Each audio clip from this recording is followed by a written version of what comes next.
The next component cost of capital we're going to talk about here is the cost of capital for common stock. This is external equity. Again, remember, common stock, people who buy common stock, they want ownership of the company. Now, the component cost of capital for common stock is the dividend you expect one time period from now. It's not the current dividend, not D0, but the dividend you expect to receive a year from now. You'll remember from a previous video, I told you that when you buy common stock, you don't get the current dividend, you get the next dividend. That's a D1. That's what's in the numerator here. In the denominator, the price of the common stock in the market multiplied by 1 minus the lowercase f. Now in the denominator here now, I'm showing you what it would look like if you expressed the net price of the stock using flotation cost expressed in a percentage format. It's going to be the price of the stock in the market multiplied by 1 minus the lowercase f. That's this right here. This is the net price of the common stock in the market. To that we add a growth rate.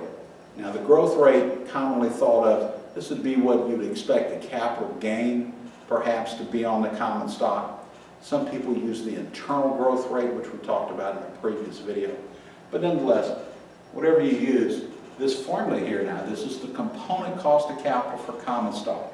Again, D1 is in the numerator. That's the annual dividend that you expect on the common stock one time period from now.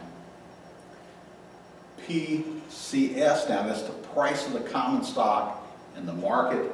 The lowercase f, that's our flotation cost expressed as a percentage. And G is the growth rate. Now, in the example that I put up here, in the numerator now, I didn't give you D1. I would have told you that D0, the current dividend, is $3 a share. And to get D1, you multiply the current dividend, D0, and multiply by 1 plus the growth rate, 1.06 in this case. The price of the stock in the market is $35.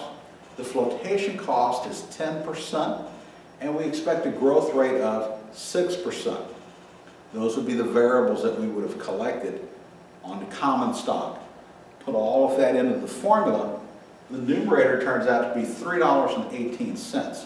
That's the current dividend, $3, multiplied by 1.06, 1 plus the growth rate. That would give you $3.18. The denominator now, this is the net price of the common stock. That's not what the investment banker sells it for in the market.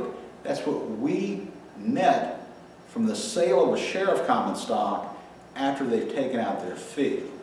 And we take the price of the stock in the market, $35, and multiply by 1 minus the flotation cost.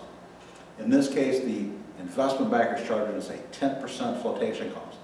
So if we take 0.9, which is 1 minus 0.10, multiplied by 35, we get $31.50. That's the net price of the common stock. So if you take D1 divided by the net price of the common stock, add the growth rate, 6%, 0.06, you get 0.1610, which is the decimal equivalent of 16.10%. So we would say that this company's component cost of capital for common stock is 16.1%.